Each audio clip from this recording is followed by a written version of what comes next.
Hey Slay friends, welcome back to my channel. My name is Maylene Call. I am currently a first grade teacher in Middle Tennessee.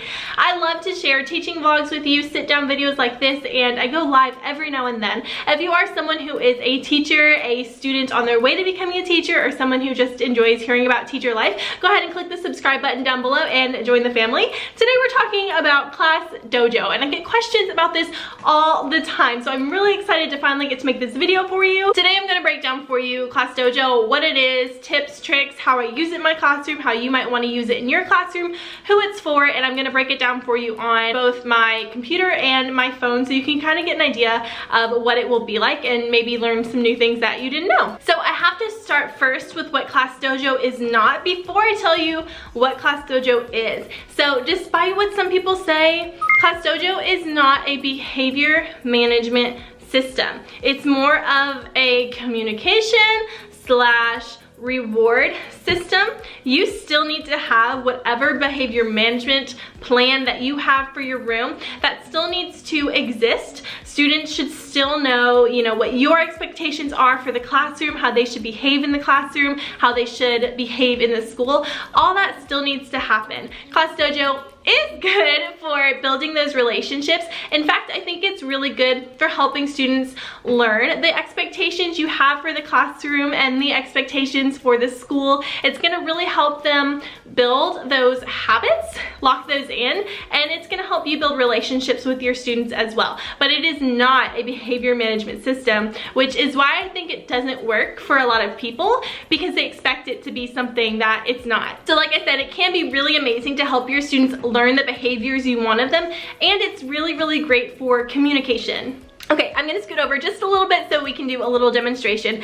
So creating a class in Class Dojo is really, really easy. In fact, Class Dojo is a very user-friendly platform. If you are not good with technology, don't worry, you can use this. Super simple. So making a class can be really easy if you already have a roster typed up. So I created a fake roster just to demo this for you. But all you have to do is copy and paste that list of students into Class Dojo, and it will automatically do it for you. You don't have to go and enter every single student manually. That being said, you can always add or remove students by going to the Edit Class button. After you have all of your students in, something that you can actually do is change their monster. Now, some people don't know about this, which is still really surprising to me, but there are a ton of monsters that Class Dojo has to choose from, and you could even add in some of your own monsters. I know some people sell monster packs on TPT, or you could just Google images, or you could even take pictures of your students and make that their avatar. So it's super simple to change a monster. All you have to do is go to Edit Class, click the student whose monster you want to edit,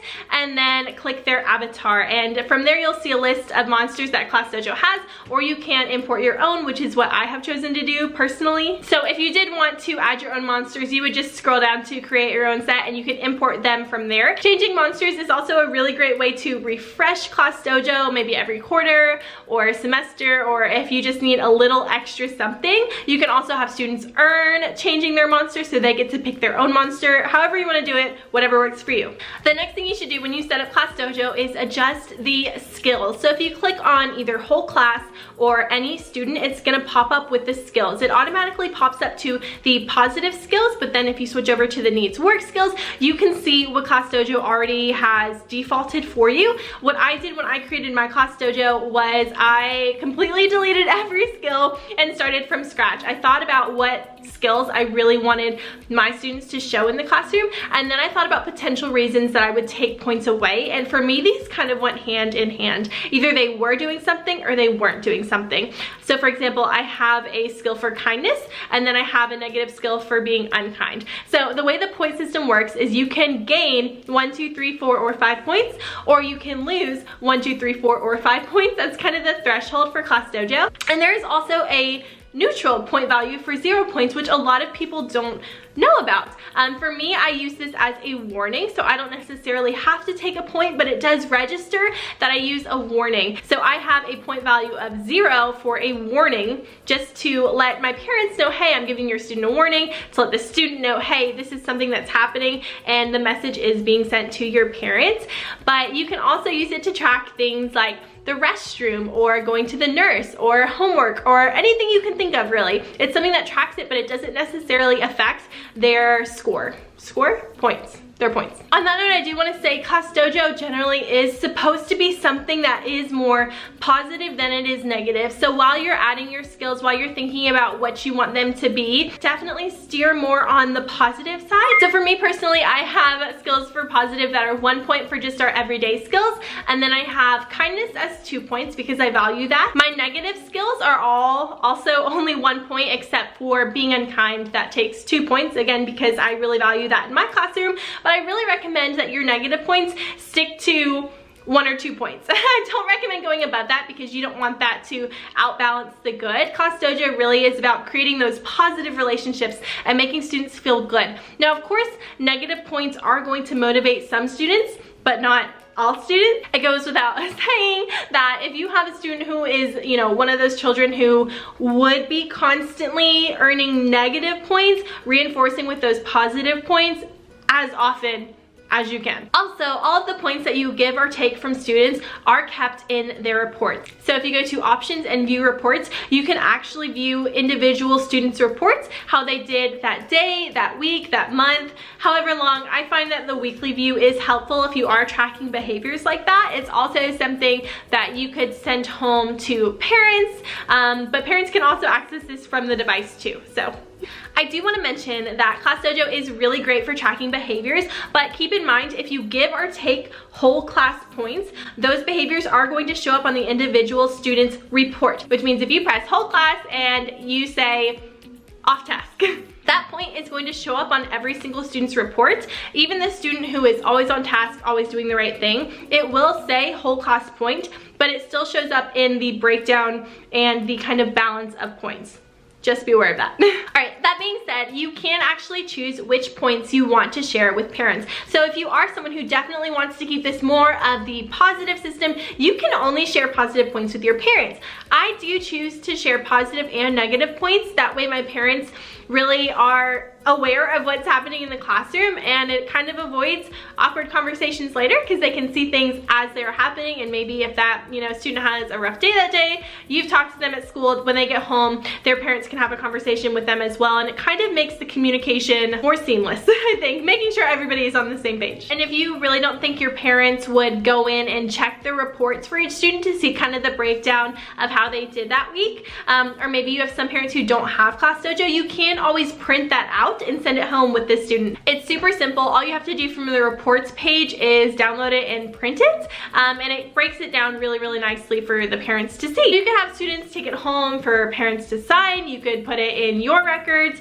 You could also have students set goals for points they want to earn next week. Possibilities are really endless. So the whole idea behind Class Dojo is really making it work for you and your class and your students, your system. So personally, I don't like putting everybody's points up on the screen displayed. I know some teachers do, but I just find it to be distracting. I have first graders though, so it might be different if you teach like 3rd, 4th, 5th grade, college, who knows. But I also find that it creates a sense of competition between my students. I have heard students say, oh, I have more points than you in the past, so I just avoid it. And on that note, you also have a choice on how you give and take points. At the beginning of the year, something I did religiously was have students physically come up to my phone or to my iPad or to the computer and give themselves points or take points. And this makes it really tangible for them. It helps them really understand the concept a little bit more than just saying, I'm giving you a point or I'm taking a point. Those one-on-one conversations with students about why they are getting or losing points is really going to help you set your system in place. Now, oftentimes, if it's positive points now, I'll just give it to the class unless it's something like we're walking in the hallway. I always let my line leader give us a point if we did a good job. But negative points, I tend more often to talk with the student and have them physically press it. Now, at this point in the year, there are lots of times when I tell them I'm giving you a point or I'm taking the point, and I will physically do it there and they can hear the sound that it makes. But there are also plenty of times where I have to have that one-on-one with the student and have them give and take points. So it depends on you, your style, all of that. So why points? There are a ton of things that you can do with your points. Some teachers just give students the satisfaction of earning a point. Congratulations! you earned a point, and that's good for some students. You can also create point clubs. This is something that's really popular. I know they sell like posters and things like that on TPT. You're in the 20-point club, you're in the 100-point club, you're in the 500-point club, and each of those clubs could have a reward attached to it if that's something that you wanted. You could have students earn points for class parties because Class Dojo totals all of your points in the whole class. I personally like the idea of class coupons because it motivates individual students, and there are also different goals for different students. So I have some students who all they do all day long is earn points, and I have some students who may earn a lot of points, but they also have those behaviors that take negative points from them. So each individual student has a chance to get something they want. So with the coupon system that I use, I have coupons valued at 15 points to 100 points, and what I did was go into Class Dojo's negative skills, and I created a -5-point option, and it just says, yay, I cashed in for a coupon. Keep in mind, if you do use the behavior tracking wheel, this will skew it. It will say that those points were lost for the coupon, but if that's something that you were really depending on, maybe this isn't the best route for you. So this is what I actually keep my coupons in. I have more than this, but I only display some of them at a time so I can switch them out for students, keep things interesting. I also have them displayed in my classroom. So whatever coupons we have that week or that month are always on display so students can always see what they're working toward. And then when they come and pick out coupons, they just grab whichever one that they want. When they're picking out coupons, in order to make it a fast process, I kind of just jot down how many points the coupon is worth for each student, and that way I can go in later and just deduct those points. It does take a little bit of time to deduct the points, but to me it's worth it because the coupons work. So all of my coupons are actually in my Teachers Pay Teachers store. I'll link it down below. The ones I have right now are Me versus My Teacher, Sticker Picker and Line Leader, Ink Master, Take a Selfie, Magic Marker, Desk Buddy, Go Noodle, Pay It Forward, Show Off, Free Time, Recess Hero, and Class Picnic, which is 100 points. But I do switch them out from time to time. And basically I can switch out the coupons to make things a little bit more interesting. So I went ahead at the beginning of the year and prepped a bunch of them, paper clipped them together, and I keep them in a bin. And with my coupons, of course, I had to set those expectations in place. I had to let them know, like, hey, if you want to use a Recess Hero coupon, you need to give it to me before recess, or if you want to use a Lunch Bunch coupon, you need to give it to me before this time. If you want to use Teacher Chair, it needs to come to me in the morning. Those kind of things. When students get a coupon, they put it in the front pocket of their pencil pouch. That way nothing really happens to it, and the only time they touch it is taking it to their pencil pouch and out of their pencil pouch to give to me. So my coupons have been in really, really great shape because they have a designated spot that I assigned for them to keep their coupons. And it works out really well because it's in the front mesh pocket so they can always see what they have. Alright, now I want to talk about some of the other features of Class Dojo, like Class Story. Class Story is something that I started using from the beginning of the school year. It's kind of like a Facebook page for your room, and I really recommend that you post to this. It's a way that you can generate parent involvement and engagement, and your kids will be really excited to see what you post to. Most of the time when I post on here are class photos. I will take snapshots of things that we are doing throughout the day or things that we're working on. I will also post videos of my students too, but the Class Story is mostly for group things. So every single parent that's connected is going to be able to see that and comment on it. I also post Dojo challenges, so every now and then I'll put up a challenge and, you know, say, hey, this challenge is worth 5 Dojo points if you complete it. And my parents and students really, really like that, especially over breaks. The next thing I want to talk about is the portfolio aspect to Class Dojo. This was something they kind of recently added, but I think it is so invaluable. So each student has a private portfolio that only you, the parents, and them can see. Now, my students don't add things to their portfolio. I add it for them, but if you teach an older grade, you can definitely have that QR code in your room and allow students to do it themselves. And even if you teach first graders could do it, but we just don't have that kind of access to iPads, so I just do it myself in my own time. I personally find that the portfolios have been really, really helpful in seeing a student's progress throughout the year really quickly.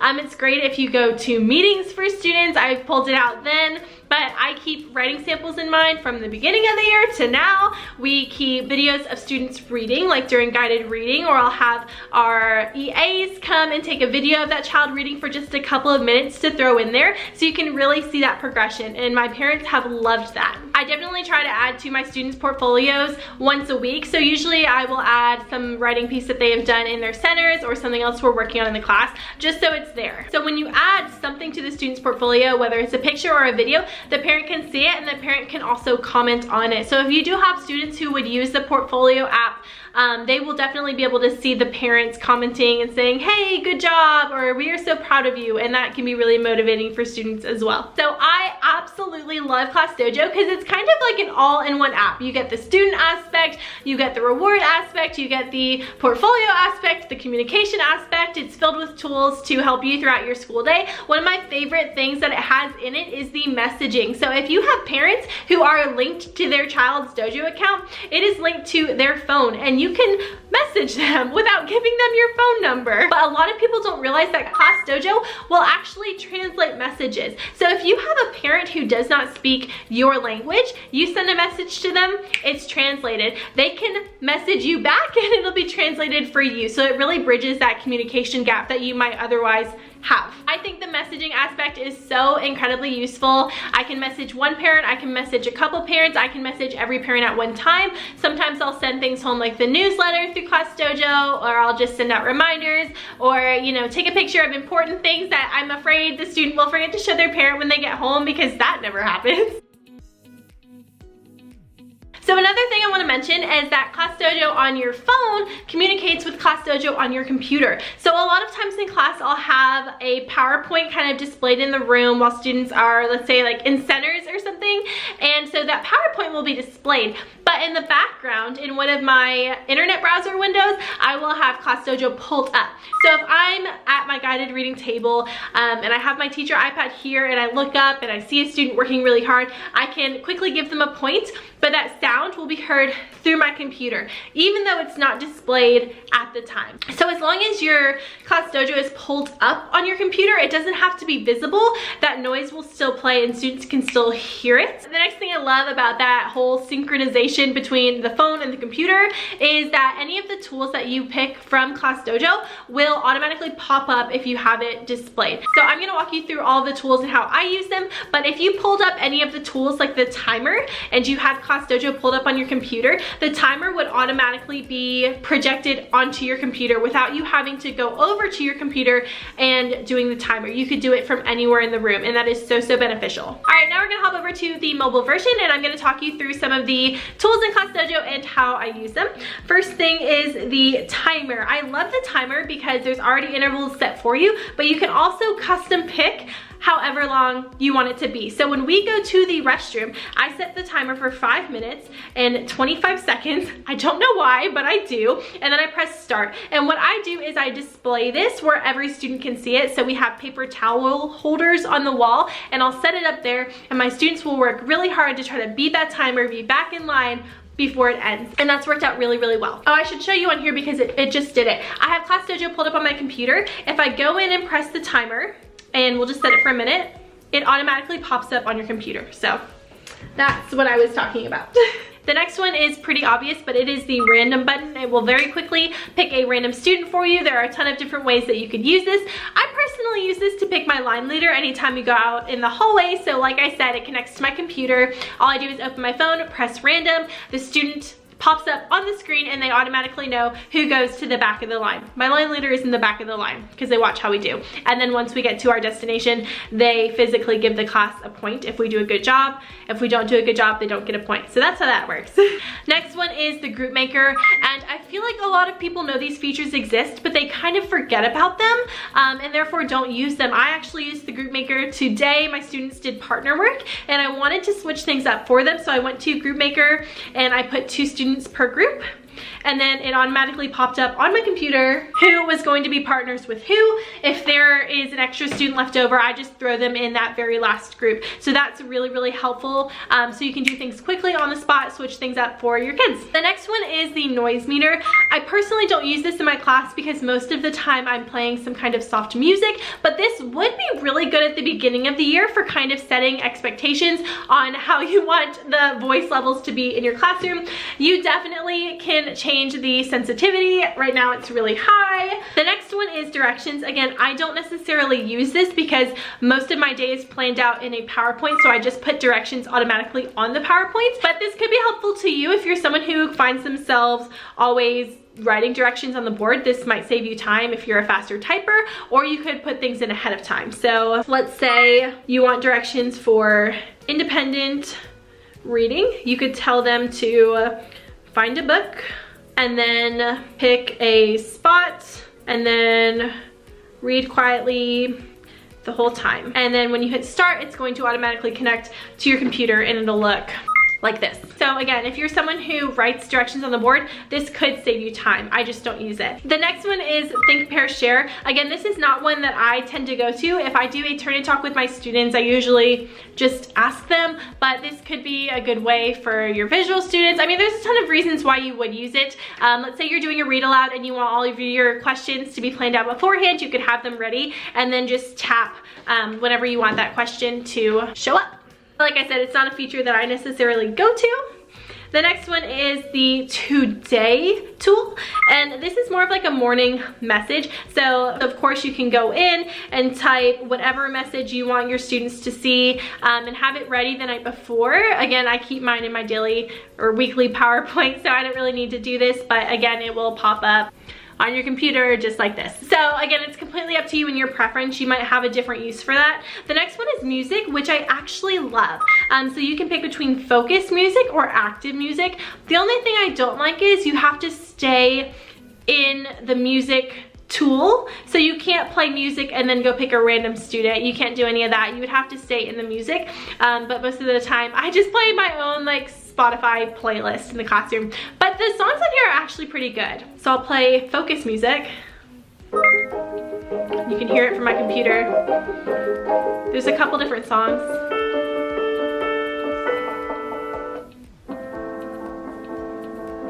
And then we have active music. I actually don't know what this sounds like. Maybe indoor recess. Oh, that's kind of good.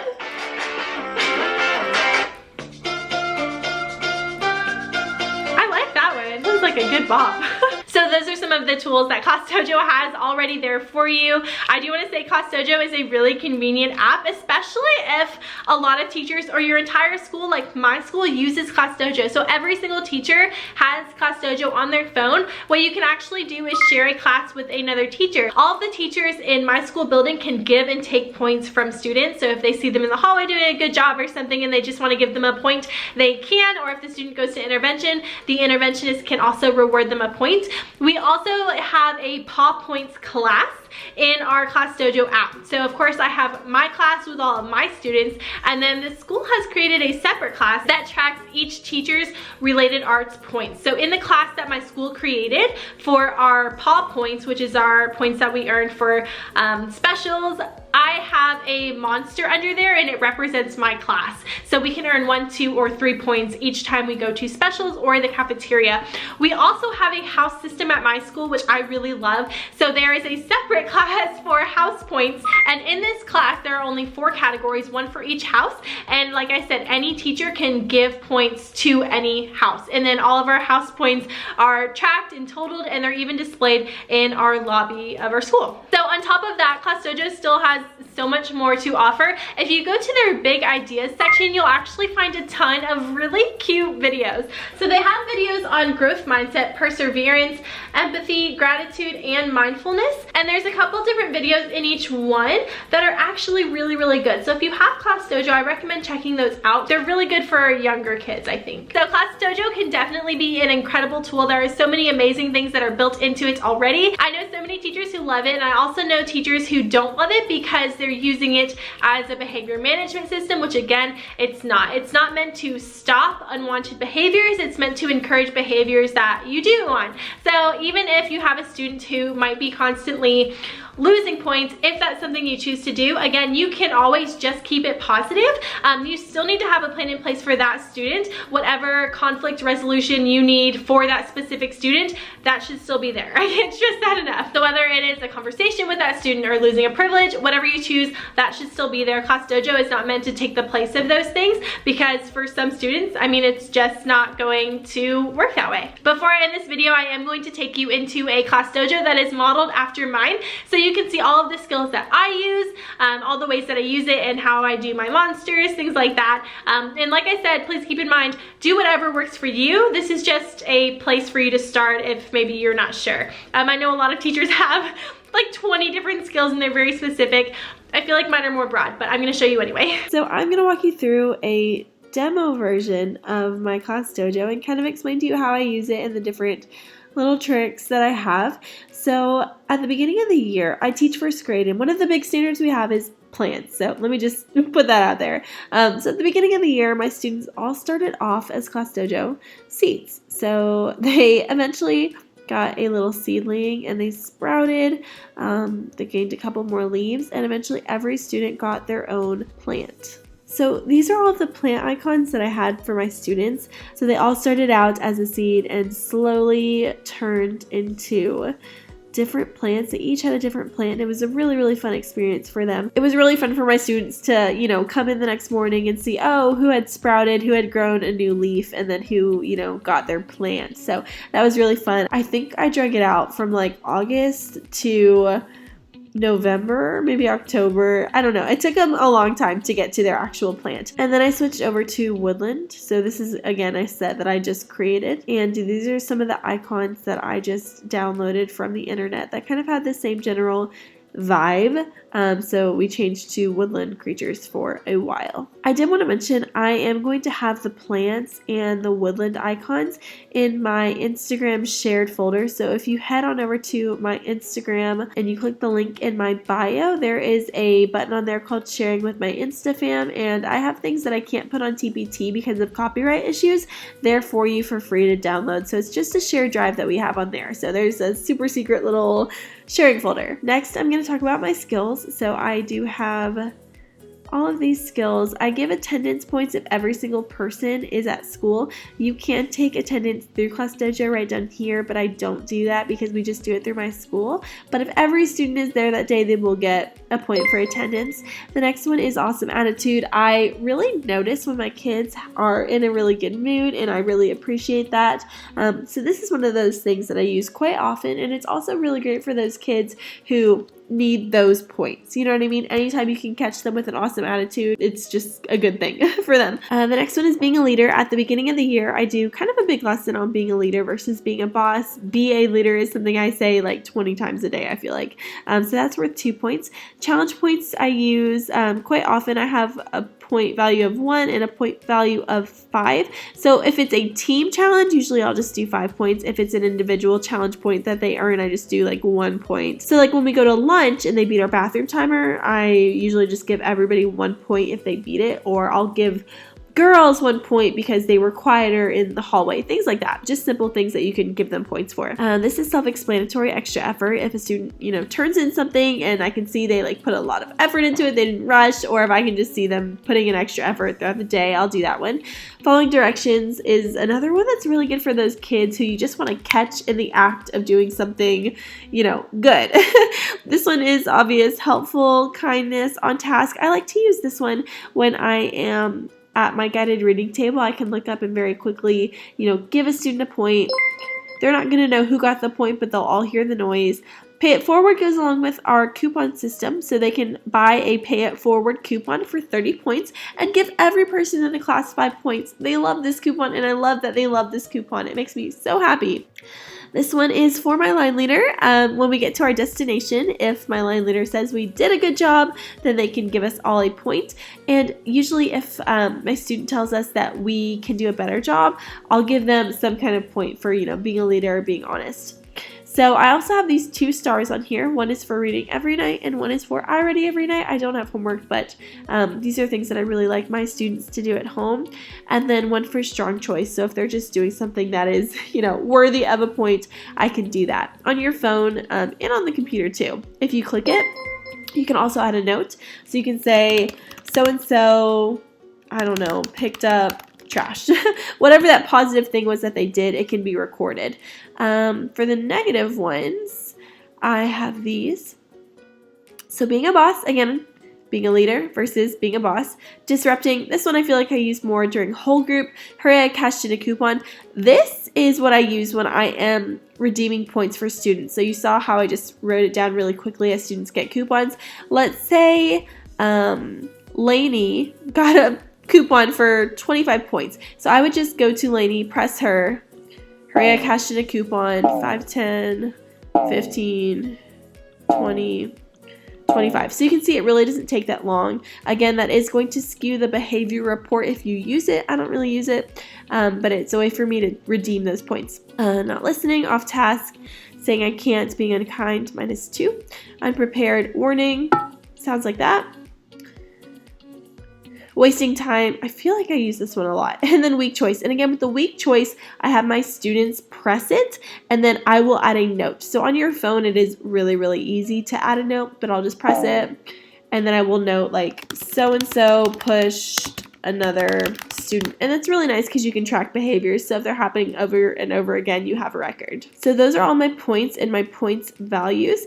I did want to mention that I do use groups quite often. So I have a boys group and a girls group in my personal class dojo. This one is obviously not accurate, but I just made it really quickly. So if my girls, you know, are quieter, or if they win something, or my boys are doing, you know, win a challenge or something, I can very quickly award all of my boys or all of my girls. I also have them for my center groups. So my center groups are the honeybees, fireflies, crickets, and the dragonflies. So if I look up for my guided reading and I see, you know, all of my friends in library are doing an awesome job, I can very quickly give all of those students an on-task point. It's really, really helpful. I know some people don't even know that the groups is a thing that you can do, but I really recommend creating groups with your students. It makes things really, really quick. And my final tip for you guys, it's not something I do, maybe I should, but I don't. It's the super secret student, and this is something you don't want your kids to know would be in your class dojo. So usually when you give points, if you don't have the students physically come up and press it, they would just hear the positive or the negative sound. If you wanted to give your kids a little bit of grace and you could see that they need a little bit of redirecting, you could go to the super secret student who is not a real student, and you could take points from that student, and your students would hear that noise and think, wow, I don't want to lose a point, so I am going to adjust my behavior. And I know it works for some teachers. For me, I just do like a whole class warning, and they hear that noise and they know, but this sound is a little bit more attention grabbing, I guess. So a super secret student would actually be a really, really good idea. So I thought I would share that tip. Alright you guys, so I hope you enjoyed this video. If you have any questions or if I missed something that you're wondering about, go ahead and comment down below. I get back to every single comment. I hope that you realized all the potential Class Dojo has for your classroom, whether you teach pre-K, whether you're a parent at home, whether you teach college. I think it's something that we can all find some sort of use in. I really do enjoy using it in my classroom. Not sponsored. I don't know why I feel the need to say that, but I'm not sponsored. If you guys did enjoy this video, make sure you give it a like so that other teachers can see it. And if you're not part of our family already, go ahead and click that red subscribe button down below. Remember, you guys can always reach me here on YouTube in the comment section. I get back to every single comment, or you can email me at calltheteacher@gmail.com, respond to all of your emails, or you can come have fun with us over on the gram at Mrs. Calls Campers. If you're not part of the family, what are you doing? We're almost to 10K. Love you guys.